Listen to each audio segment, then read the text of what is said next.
All right, good afternoon. This is the July 7th Design and Project Review Committee meeting. We do have a quorum. Is there a motion to suspend the rules to participate electronically? I'll make a motion that we suspend the rules to allow member participation electronically and by telephone. Second. Michael Griffith, please call the roll. Knighton, Aye. Biggs, Aye. Cano, Aye. Eckersberg, Aye. Vanetta, Aye. Tristan, Aye. Hines, Aye. Jones, Aye. and Sterling. Aye.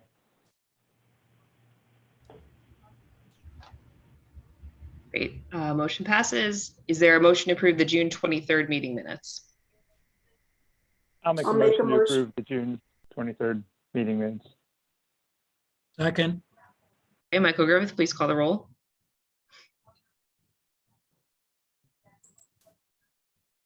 Knighton, Aye. Biggs, Abstain. Cano, Abstain. Eckersberg, Aye. Vanetta, Aye. Tristan, Aye. Hines, Aye. Jones, Aye. and Sterling. Abstain. Okay, minutes pass. Only one item on this meeting agenda, and that is 1012 Chicago Avenue Plan Development. Stan Bergiston MCZ Development applicant submits for special use for a planned development and a special use for dwelling units, multifamily to construct a 5-story mixed-use building with ground floor retail, 116 dwelling units and 58 parking spaces in the C1 mixed-use district. The applicant seeks site development allowances for 116 dwelling units where 78 are allowed, 2, a building height of 80.6 feet where 67 is allowed, 3, to reduce the required number of off-street parking spaces from 81 to 58, and 4, to reduce the required number of short loading docks from 2 to 1. So I see that there's members of the public to speak to this item. If you could just send me a chat message, that would be great, and I will create a list of people who will sign up, and I'll make it in the order in which they were received, and we'll take a short presentation from the developer. It's 2:40 right now. I'd ask that the presentation be kept to under 15 minutes. So, so if you could wrap up by 2 to 3, that would be great. So if you want to take us through your presentation, that would be great. Thank you. Sure, thank you. Nick, you want to kick it off? And then Sure, we'll yeah. turn it over. Perfect. Again, my name is Nick Fatikas, and I'm one of the attorneys at Jim Banks's office working on the project with Stan at, again, 1012 Chicago Avenue in Evanston, Illinois. You went through exactly the scope of relief in this case. We are proposing to develop the 27,642 square foot site with a new mixed-use multi-unit transit-oriented development project. I don't want to be redundant, so I'm going to briefly, in a minute, I'll turn it over to our project architect, Bill Hornuff, to take you through the plan set. But again, the highlights are that we are proposing a 116 unit residential unit development. 8 of those units would be live-work units at the grade level.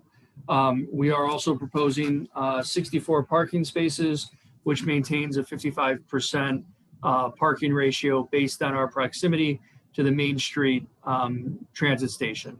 Again, I think the introduction, you hit most of it. So Bill, if you want to maybe take over and work through the slide set, we can go from there.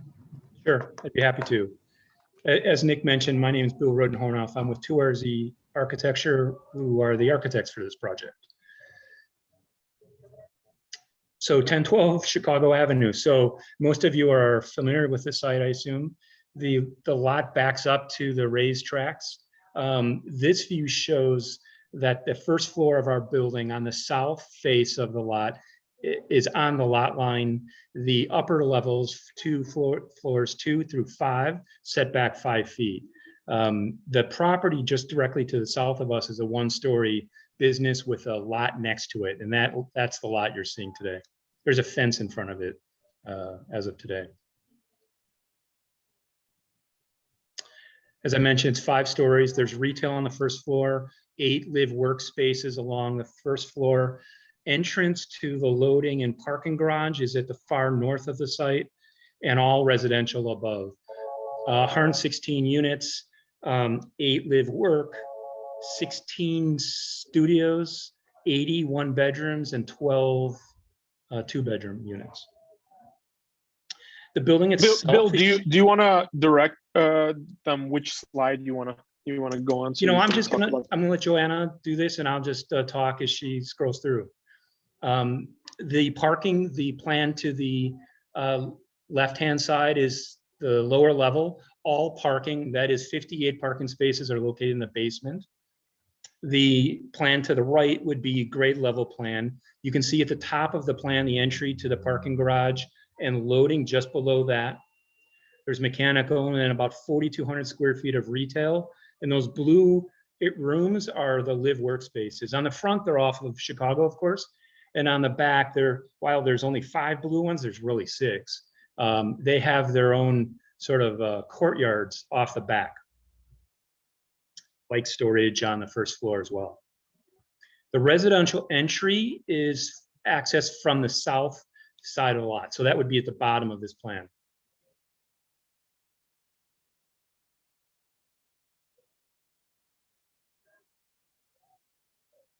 If you want to move on to the next plans. The plans above that are, as I said, residential. The building is shaped like a courtyard, so it hugs Chicago Avenue. However, at the first floor, it is set back 7 feet from the lot line along Chicago Avenue, but it's shaped like a C, right? So the units on the back side of the building would face the rail tracks. The second floor is about at the level of the top of the tracks themselves.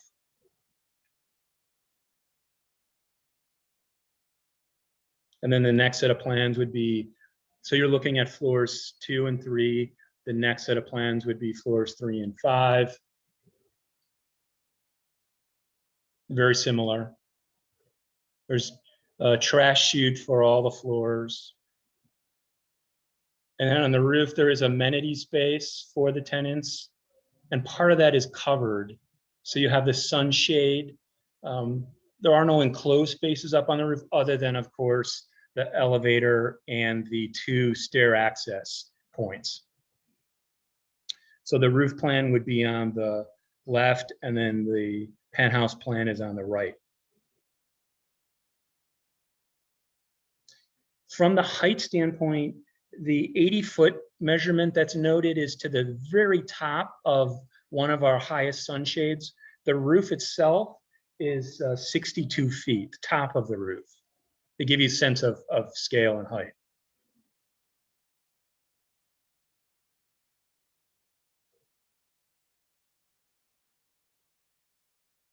In the next slide. So a couple things here. This is of course, the elevation of Chicago and a view of Chicago. We're still working out materials. The first floor is going to be a masonry brick, and the upper levels are a metal panel. Thinking like patinaed copper.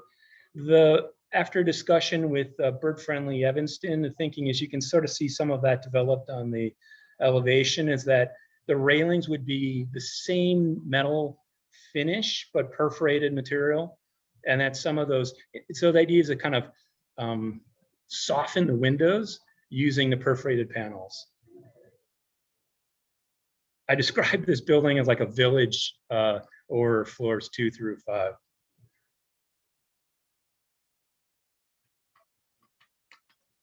And the next slide, I think, gives you sort of a diagram of how the building lays out. Well, never mind, those are just side elevations. the north and south elevations of the building. A view, if one were to walk down the tracks, a view of the back of the building, and then the courtyard view.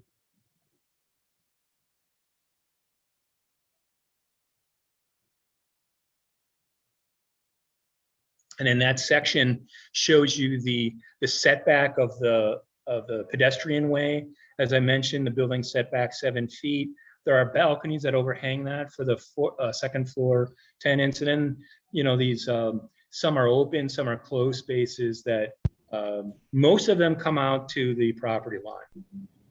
And then the section, you can see how that is developed in section.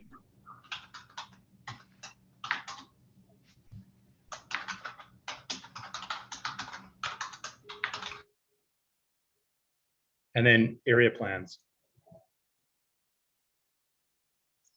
As mentioned, there's about 4,200 square feet of retail space along Chicago Avenue.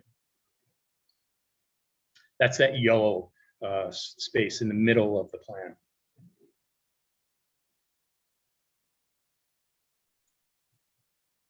So that concludes my presentation. Do I take questions? Well, thank you for making that like an 8-minute presentation for a plan development. I appreciate that. It's a small building.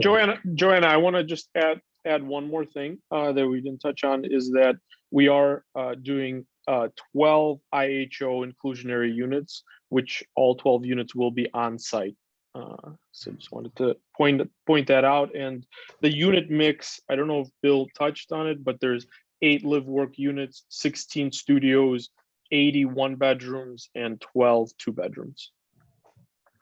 And now that concludes our presentation. We're happy to take any questions.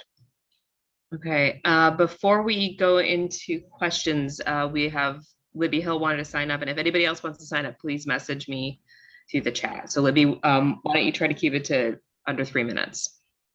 Oh, definitely. I just wanted to say, I noticed in the write-up about your building that you were very excited to be building a glass building.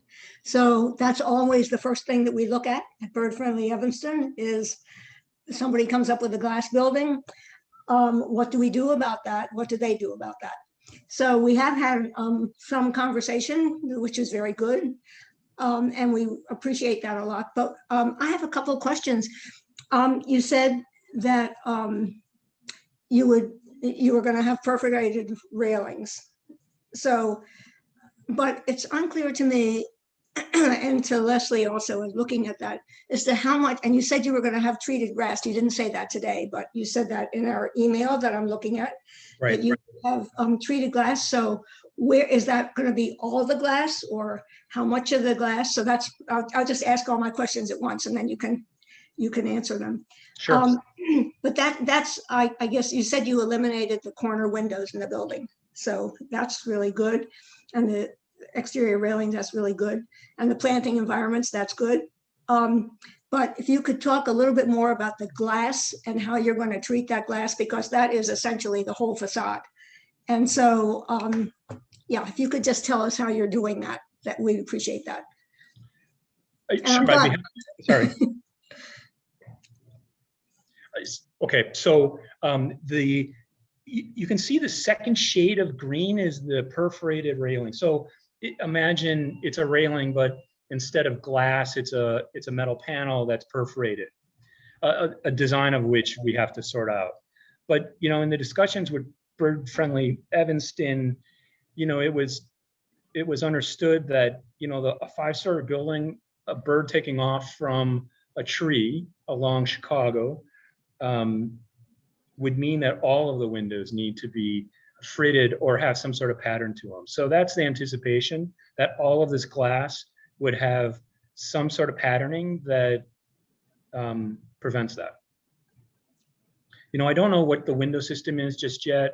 That's something we have to sort out. Once I know the window system, then we can determine actually what that pattern is. But you know, at that point, I'm happy to share what that solution is with you when we get there. Okay, so you say a bird taking off from a tree on Chicago Avenue, but you have a lot of glass that's not on Chicago Avenue, right? Right. And so the same thing would happen. It's not so much that the bird takes off, it's the bird it's coming down from migrating all night. And if it sees some kind of glass and it sees any kind of light in there, Yeah. it's going to come right towards that glass. So it would seem like you need to, if you're going to build a glass building, it would seem that you would need to treat all the glass, every place. Yeah, I agree. I agree. So you should know that if you were familiar with the earlier renderings of this building, especially in the courtyard, it was floor to ceiling glass. So, Yes. and if you notice the elevations now of that courtyard, there are more punched openings. So, you know, I would say this is mostly a wall building with some windows to it. I guess that can be kind of subjective, but to your point, I think the glass is, any glass we have given this, I think would need to be treated. I think that's Okay. understood. Well, that sounds wonderful. So I hope what will happen is that you'll keep in touch with us. Leslie and I work closely together. So she just couldn't come today, but you know, we're equally active in this. So you can email either one of us, and we're happy to talk to you. Either one of us is happy to talk to you. So that's good to hear that you're going to be, you know, treating that glass, you're putting in glass. So thank you very much, and that's basically all I have to say. Thanks a lot. Thank you. All right, I see nobody else in the chat, so I'm assuming there is no more public comment or questions. Let's tick through with questions and comments. How about we start with Public Works? Do you guys have any comments or questions? This is Laura Biggs. So yes, I did. We're reviewing the sidewalk.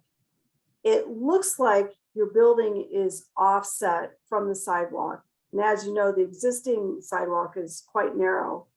We would want the building to be offset and expand the walkable path. And it looks like on page 16 and some of the other pages that you've indicated that this is true. The sidewalk itself is probably going to be somewhere around 14 to 15 feet. But in the civil drawings that we've seen, that isn't the case. The civil drawings don't show the building offset the same way. So I just want to verify, will the building be offset and will the walkable path be expanded to be that 14, 15 foot distance width? If it's possible to go to the last drawing in the sheet, I think there's it's a sort of a detailed view of the sidewalk along the building. The building is, as I mentioned, set back 7 feet. In some cases, it's set back even more. I'm not sure about the civil drawings, but let me assure you, the building is set back 7 feet from the lot line.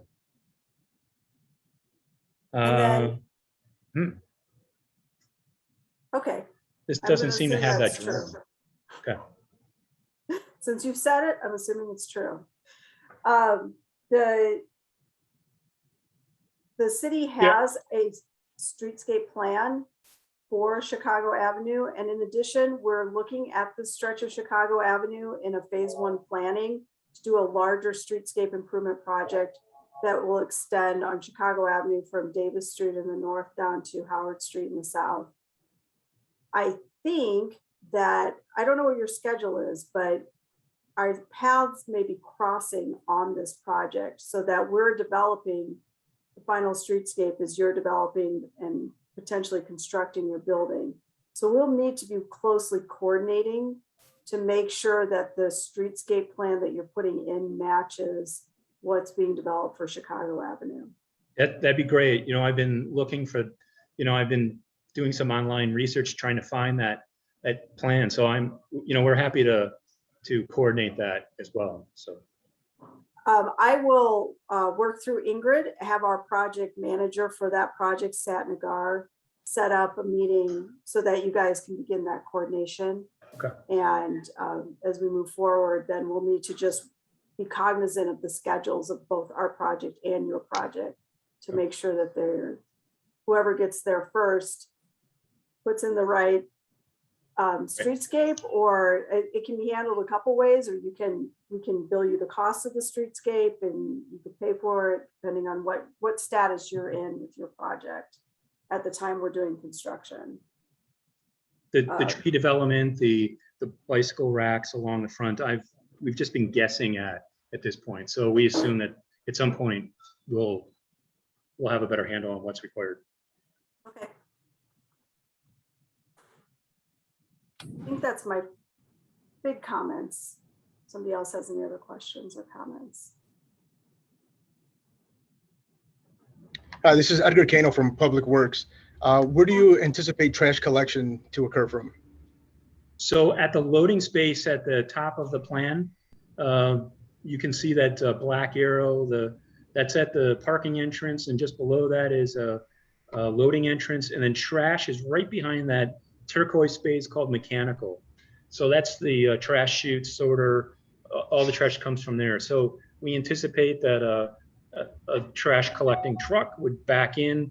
You can see the doors lead right to that space from that trash room. So that's the thinking. So my understanding is that our commercial franchise hauler, which is currently Groot, is that they do not enter properties to collect trash. So you would have to pull it out somewhere where they have access to it being outside. Another concern I do have is just anybody trash hauler with large trucks backing in there, or either pulling in forward or backing up afterwards.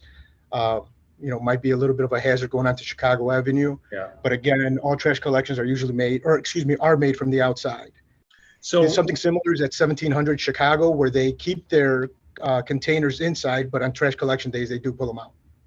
So where those overhead doors are set back 20 feet from the lot line.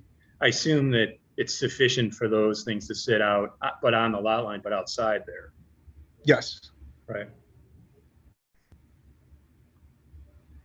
Generally, we ask that all buildings participate in both regular sanitation, but also have recycling available. We also strongly encourage composting, and that buildings coordinate with the commercial composting service. So that is something that, as you move forward, it would be great if you could look into. Okay. Our intention was to have a dual sort of sorting chute for both recycling and general trash.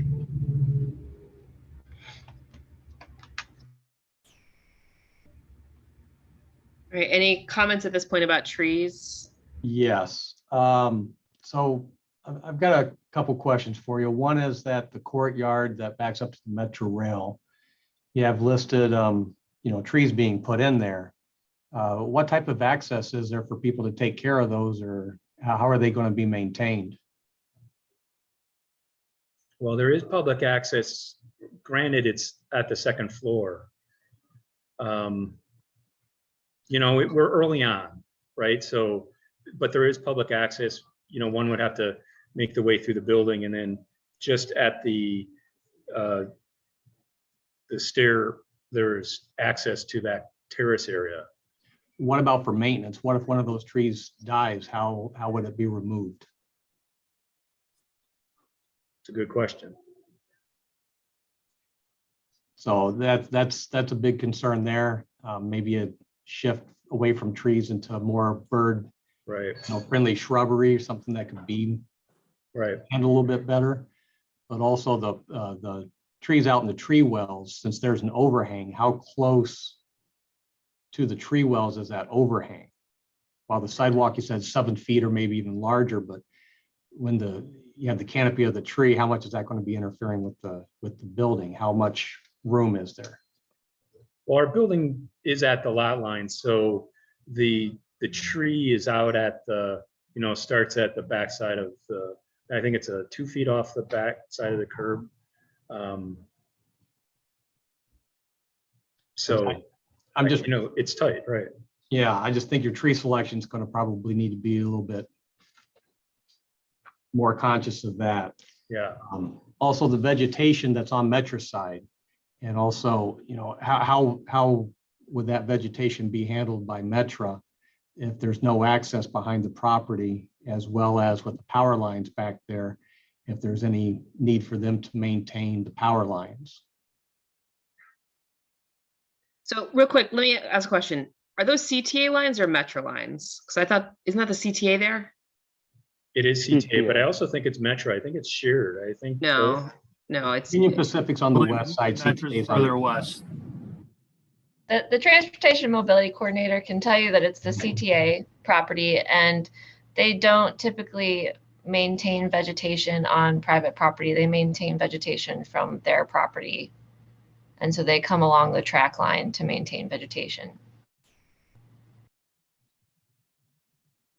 So if there's an issue with their vegetation, or since it's already terraced up on their side, you're going to have some maintenance issues there if they have to maintain that vegetation. Understood.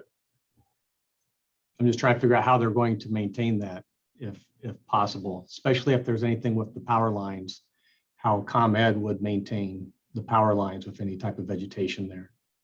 So I'm just looking at it from that in that area. I like the idea of seeing more trees, and I really like the idea of trying to get more in. I'm just not sure if that's a feasible plan to be able to maintain them.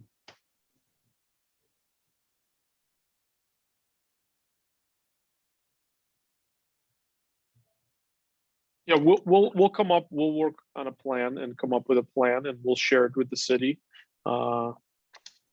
Absolutely. I did have one other comment that had related to water main and sewer utilities.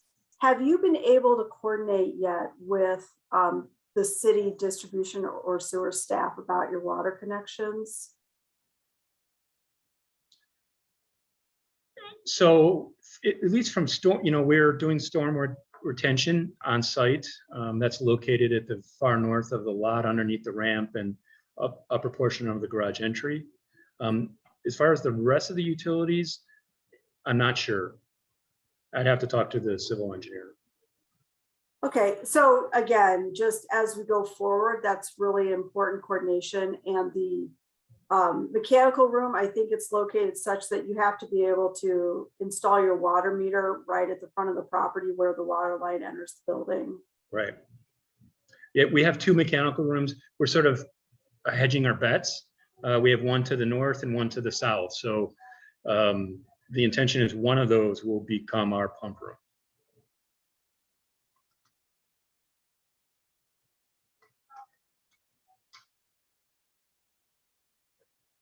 Hi, this is Ingrid, the engineer.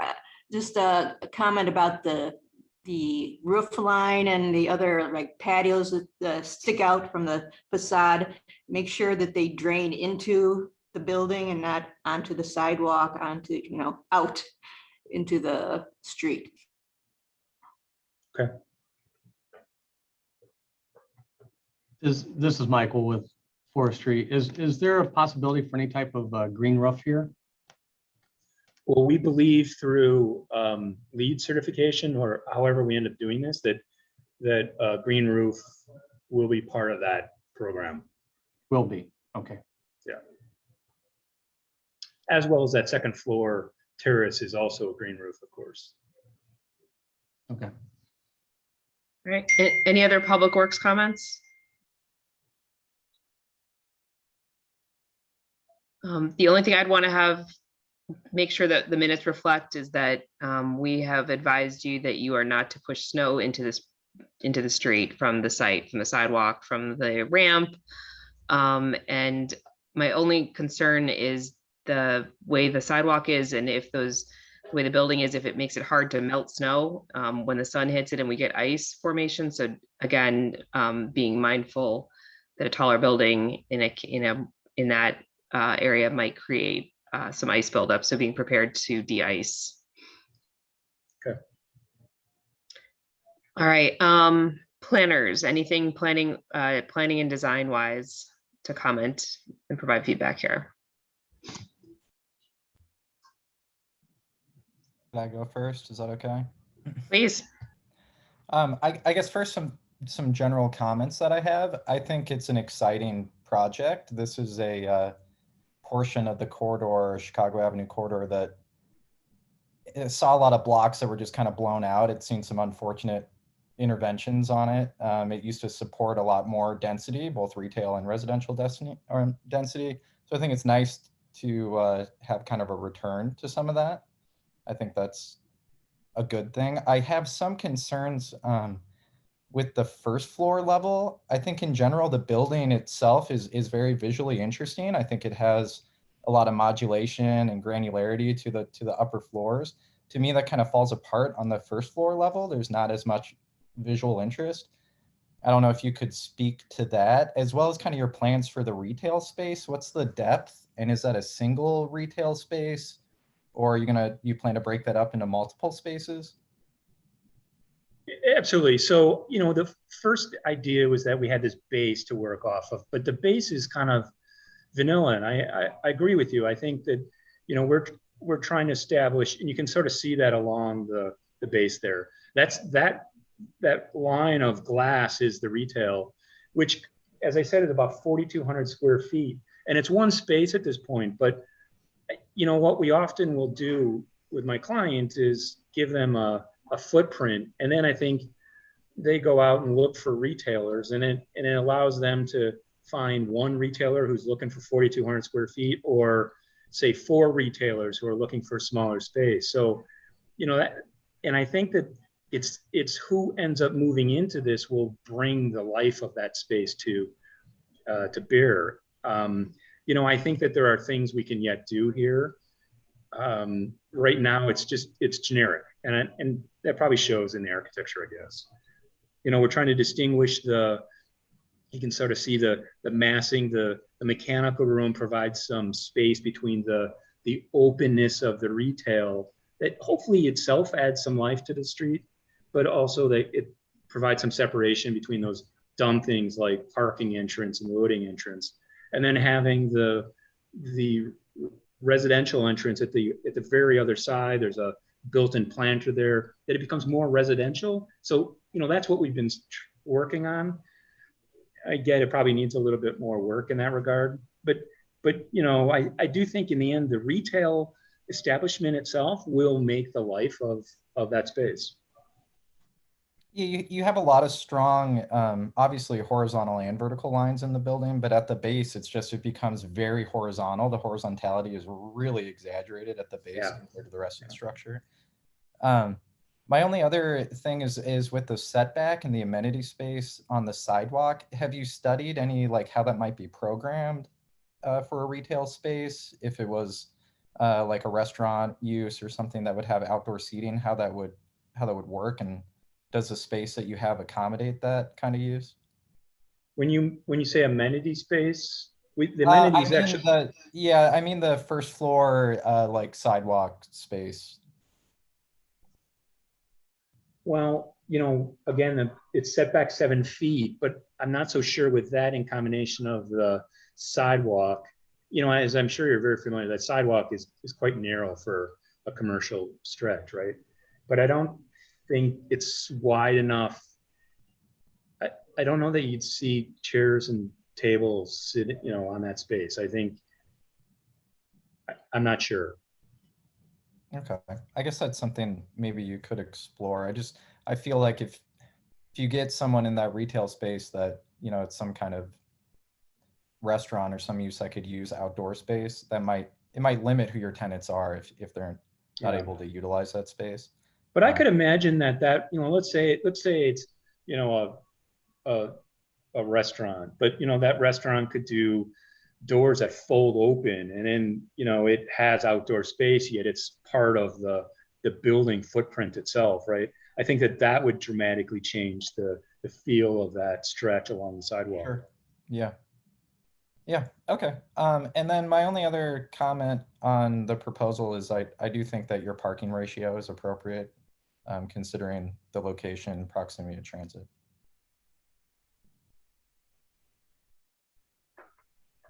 Great.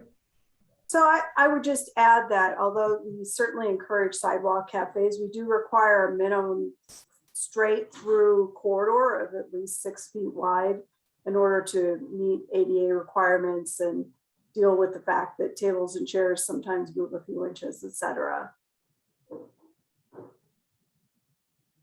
I think if this past year and a half has taught us anything, is that lots of things want to be outside regardless of whether or not they're dining. So we've had requests for other outside activity related to a retail space. So I think planning for ability for storefronts to open, or some kind of intentional outdoor space that might occur is a good one.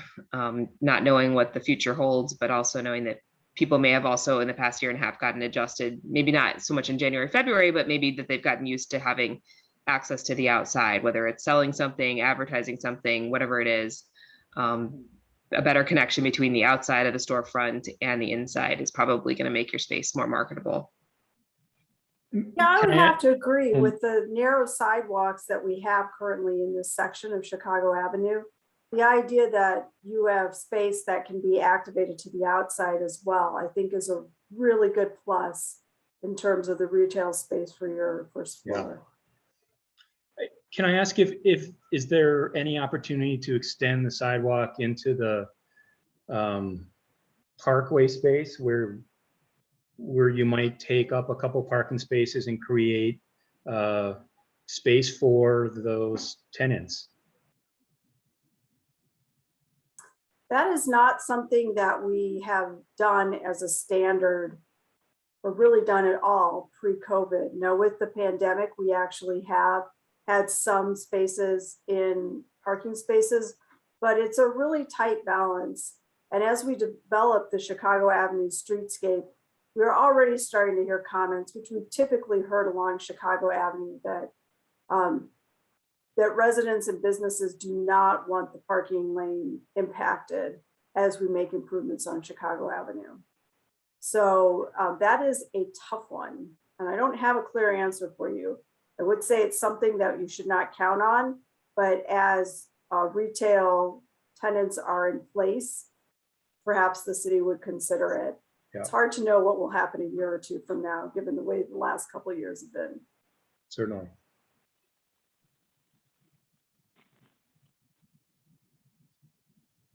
All right. I see Catherine Gotzick's on the call on the Zoom as well. Catherine, do you want to maybe weigh in on any kind of what you're seeing in the retail business environment? Catherine Gotzick is the executive director of the Main Dempster Mile, which is the special service area that works with all the businesses in this area. So she's got a good on the ground, feet on the ground, knowing what's up. So hey, Catherine. Hi, thank you very much. Yeah, the sidewalk, especially with such a long horizontal, a narrow sidewalk, there's going to need to be space for, if nothing else, sidewalk signage in order to activate it for any retail. That's the minimum. There's definitely an appetite in the district for outdoor alfresco dining. Oh my God, there would be such a market for that. If you wanted to, I would be happy to help you close a deal with the restaurant if you're able to offer alfresco dining. But yeah, anything outdoor, retail, sidewalk sales. I also think this is exciting. I think it'll bring life to this part of the district. And if you'd like to talk to me, I can talk to you about comps for what you're gonna rent it for, both for the live work and the retail. Thank you. Thank you, Catherine. Okay. Other planner comments? I have comments related to the bike parking on the street. I know you said that you're still in evaluation mode, but just looking at the plans that have been provided, that wavy style of bike rack is not a good design for a bike rack, and I recommend that you use APBP, Essentials of Bike Parking Guidelines. That's by the Association of Pedestrian and Bicycle Professionals, and I can send you a link to that guide if you would like. Yes, please. And then your drawings also show bike racks on the sidewalk and for where the pedestrian access is, and that pedestrian access needs to remain open. And so I would recommend relocating the two northernmost bike racks. Again, I realize you said earlier that they're placeholders, but right now they're showing that the sidewalk does not have full access. And then finally, I'm a little concerned about the tree location on the northern part of the property with sight lines related to the garage entrance. And so, obviously that the tree would need to be above the height of a human, but also there could be issues with not seeing a person who's cutting across that parking area and the tree starting over. And more ideally, the pedestrian way would continue farther past the driveway and the loading zone. And it seems as though that tree conflicts with the extension of the sidewalk there. Just for safety reasons, it would be more ideal to have the pedestrian way continue farther past the loading dock. Unobstructed. Right.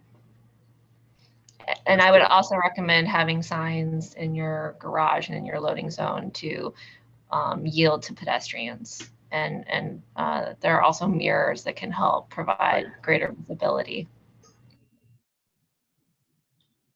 Right. Okay.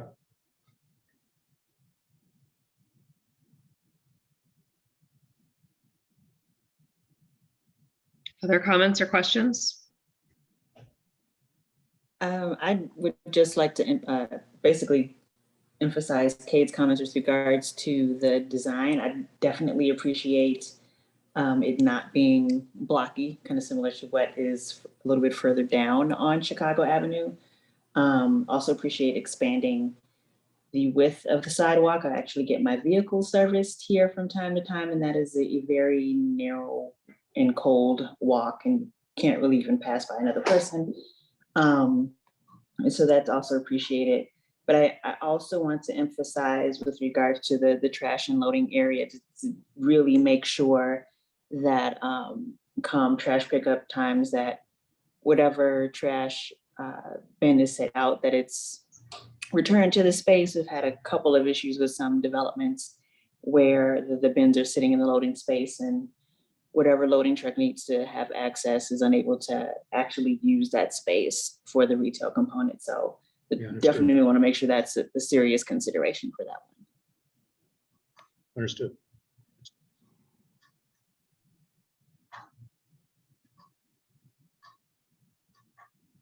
Hi, Johanna. I had a quick question regarding parking. First of all, I do appreciate the fair amount of parking spaces within the development. Two, I wouldn't want to see parking stripped along Chicago Avenue adjacent to the retail spaces.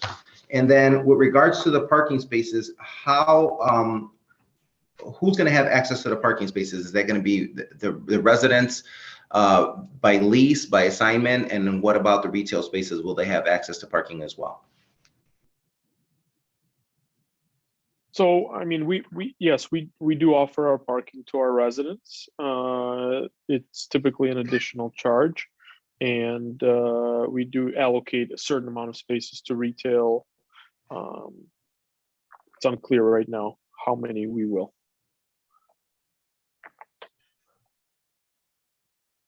Okay, thank you.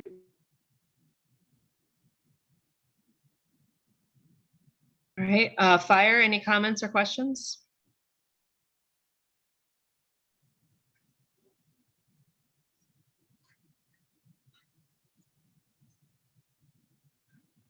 You're on mute, Mario.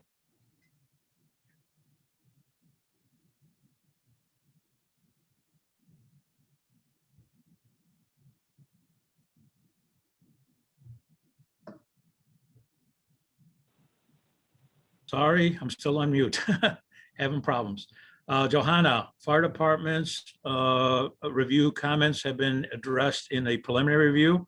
At this point, we are okay. All right, Ingrid, any comments, any civil comments at this point? Most of it was covered by Laura. There's one thing that I didn't cover, and I haven't actually been able to get information on. I'm a little concerned just about the size of the water main in Chicago Avenue. So I think that's something that we need to have more coordination.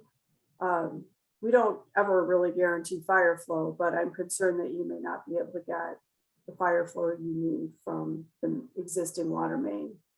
So if you have not coordinated with water and sewer. I think that's something, I sent some information over water and sewer about it, but I think it's something we just need to follow up on and make sure that we're good there. Right, we're still waiting for determination if the existing 6-inch main in Chicago is adequate for this development.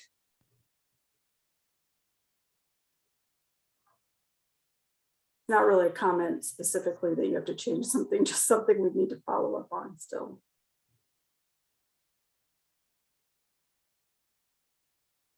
All right. Anybody else? Sarah Flax, I see you're on the call. Any comments you have for housing issues or affordability? Yeah, thank you, Johanna. First of all, thank you for doing above the IHO requirement. We greatly appreciate that. I just did want to follow up, and we can do it offline, about the live-work unit, because that's a little bit of a challenge to figure out what it is equivalent to in HUD's bedroom size and things like that. So I would just want to make sure that we have that accurately identified, or if it doesn't work and there is a work requirement to be able to live there, then we'd have to work out a substitution.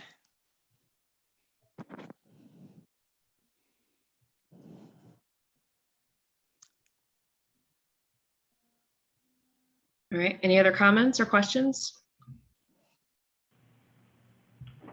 I would just say maybe there needs to be a discussion on limiting the hours of the loading dock usage, given that Chicago during the rush hours can get pretty backed up. So maybe that needs to be a discussion item when it gets to Plan Commission on what those time limits could be.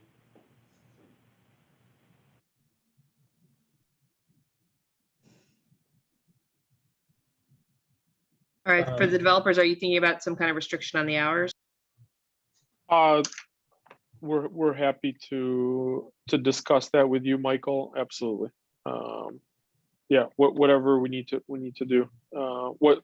What's pretty standard.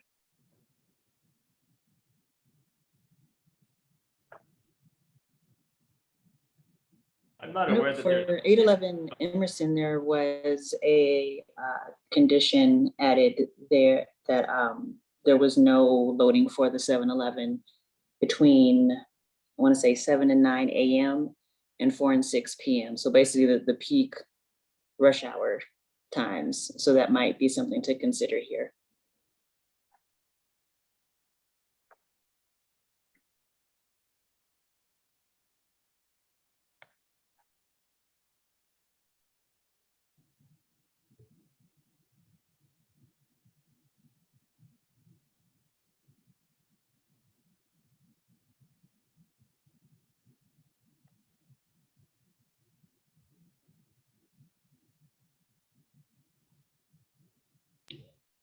All right. And then the other thing, this has come up with other developments just from a loading. We sometimes try to avoid rush hour traffic, but this could push tenants to think about off-peak hours, such as 2 in the morning or 1 in the morning for deliveries. So I would want to see potentially an exclusion of deliveries in those times as well. And I'd want the minutes to reflect that that this should travel onto the Plan Commission with a recommendation for exclusion of time, whether it's 11 p.m. to 5 a.m., but also that those are not, or 4 a.m., whatever it is, but some exclusion of time, because we're dealing with this at a different property where we excluded the time for rush hour, but that resulted in the loading and service of the building in the middle of the night, which is not exactly ideal for residents of that building or adjacent buildings. And then can you walk through the public benefits, where those stand and what you're thinking here?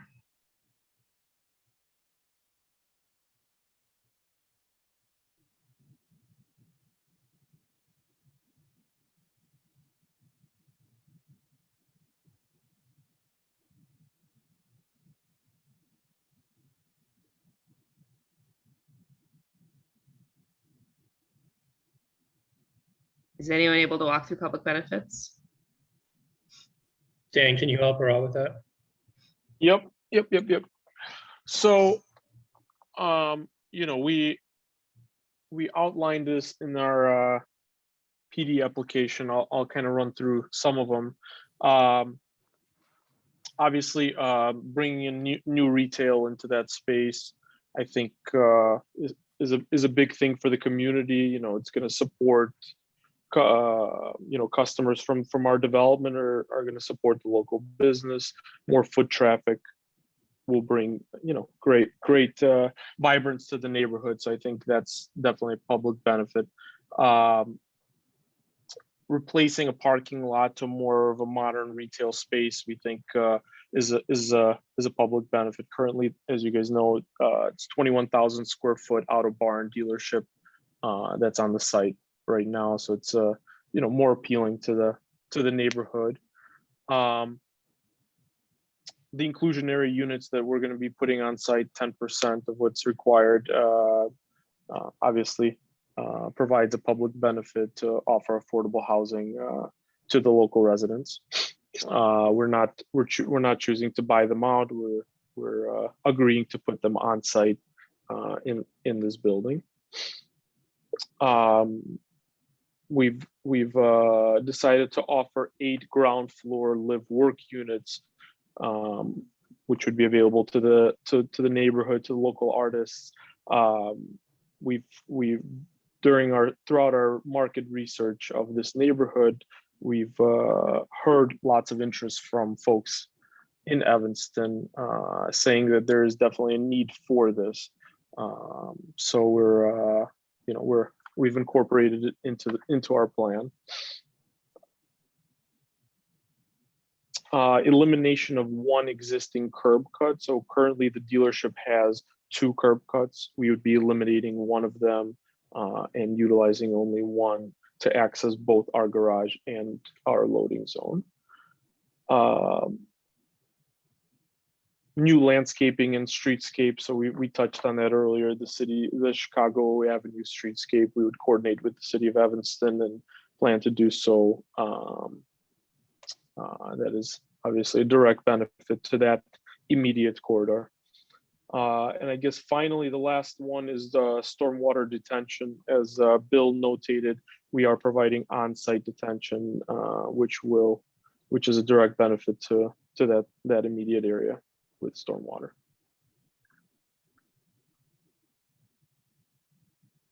All right, so most of those things you just rattled off are things that are just outcomes of the development. You have to retain this stormwater on site. You will create foot traffic because we do have retail at the base. So those aren't really what we normally look at for public benefits. Things that we would look for are other developments have provided cash or financial contribution towards things like additional trees. You're asking for things in excess of what the zoning code allows. So how are you offsetting that? So we've had developers pay for additional trees that could be planted within a quarter mile of the property.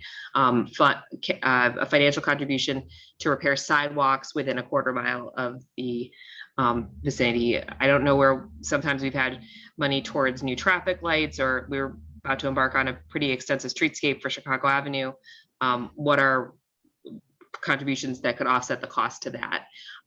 Those are things that wind up being public benefits. We've done contributions to a public transportation fund that helps enhance public transportation awareness, access to alternative modes of transportation. When you're asking for fewer cars to be on your site and suggesting that people are going to use other modes of transportation, how do we support those uses? So things that aren't necessarily directly related to things that you're already are going to do. I think the additional affordable units, that's certainly a public benefit, but compliance with the code is not necessarily considered a public benefit. Following the code doesn't meet that criteria. Adding new customers and retailers, just anecdotally, you'll get pushback from existing retailers that say, that's great. However, you might be taking away customers from me. So, these things can be looked at in multiple ways. So just bear that in mind.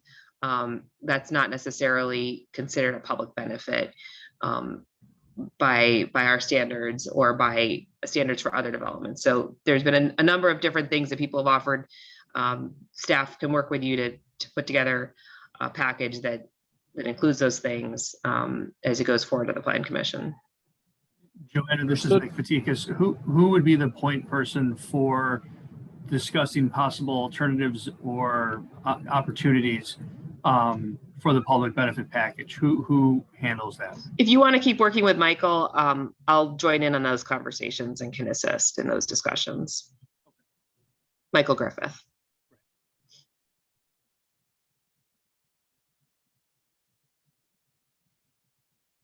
And I don't know if Public Works, if you guys have any things that you see might be good fits for public benefits in the area, then I think you touched on it, that having contributions, $15,000 to $25,000 for streetlight improvements and sidewalk improvements, particularly as we want to improve walkability in the area near a high volume commercial corridor like this. And then that would be for improvements on streets into the neighborhoods, but adjacent to this block essentially.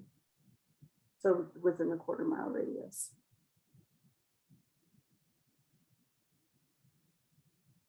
Okay. So why don't you work with Michael Griffith? We'll follow up and we'll get a meeting going to chat about that as you head towards the planning commission. Sounds good. Any other comments or questions from staff? Otherwise, is there a motion to move this forward? I'll make a motion for a positive recommendation to the plan commission with the following conditions. One, the streetscape design is coordinated with the Chicago Avenue Streetscape Improvements Project.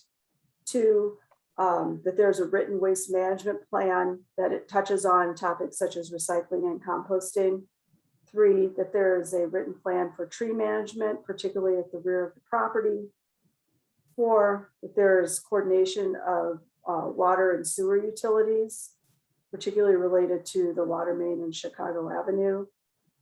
Five, that there's restrictions for delivery hours considered during peak traffic times and during the sleep hours.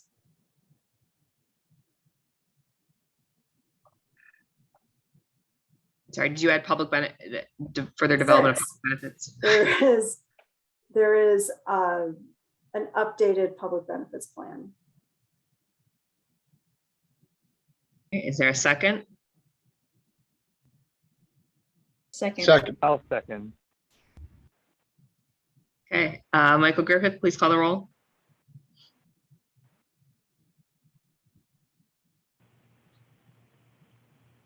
Knight, Aye. Biggs, Aye. Cano, Aye. Eckersberg, Aye. Vanetta, Aye. Tristan, Aye. Hein, Aye. Jones, Aye. Sterling, Aye.